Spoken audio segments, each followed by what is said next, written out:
لوگوں کے ساتھ وقت گزاریں، آلات کے ساتھ نہیں۔ کل میں نے اپنے والد صاحب کے ساتھ 1 گھنٹہ بینک میں گزارا تھا کیونکہ انہیں کچھ رقم منتقل کرنا پڑی۔ میں خود مزاحمت نہیں کر سکا اور پوچھا کہ والد صاحب آپ اپنا انٹرنیٹ بینکنگ کیوں نہیں استعمال کرتے؟ والد صاحب نے جواب دیا کہ بھلا میں ایسا کیوں کروں؟ میں نے کہا کہ آپ کو پیسوں کی منتقلی کے لیے یہاں 1 گھنٹہ نہیں گزارنا پڑے گا، یہاں تک کہ آپ اپنی شاپنگ آن لائن بھی کر سکتے ہیں، سب کچھ بہت آسان ہوگا۔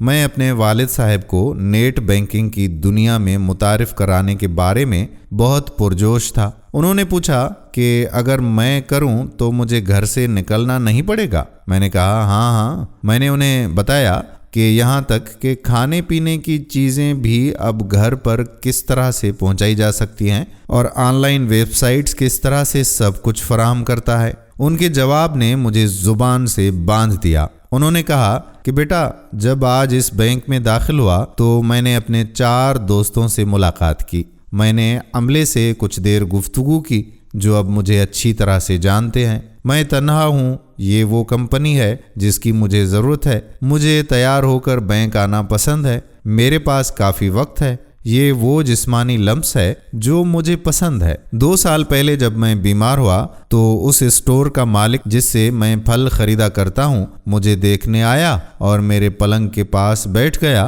اور میری صحت کے بارے میں سوالات پوچھتا رہا۔ جب آپ کی والدہ صبح کے سیر کے دوران کچھ دن پہلے گر گئیں تو ہمارے مقامی دکاندار نے اسے دیکھا اور فوری طور پر اسے نزدیکی اسپتال لے گیا اور فون کے ذریعے ہمیں اس کی اطلاع دی، کیونکہ وہ جانتا تھا کہ میں کہاں رہتا ہوں۔ کیا سب کچھ آن لائن ہو جاتا ہے؟ میں کیوں چاہتا ہوں کہ سب کچھ مجھ تک پہنچا دیا جائے اور مجھے صرف اپنے کمپیوٹر کے ساتھ بات چیت کرنے پر مجبور کیا جائے؟ میں اس شخص کو جاننا چاہتا ہوں جس کے ساتھ میں صرف فروخت کنندہ نہیں بلکہ معاملہ کر رہا ہوں۔ یہ رشتوں کو تشکیل دیتا ہے۔ کیا on line shopping web sites یہ سب کچھ فراہم کرتی ہیں؟ بیٹے ٹیکنالوجی زندگی نہیں ہے، لوگوں کے ساتھ وقت گزاریں، آلات کے ساتھ ہرگز نہیں۔ دوستو آپ کیا کہتے ہیں؟ کیا آپ میری اس بات سے متفق ہیں؟ اگر ہاں تو پھر اس ویڈیو کو اپنی نوجوان نسل کے ساتھ شیئر ضرور کر دیں۔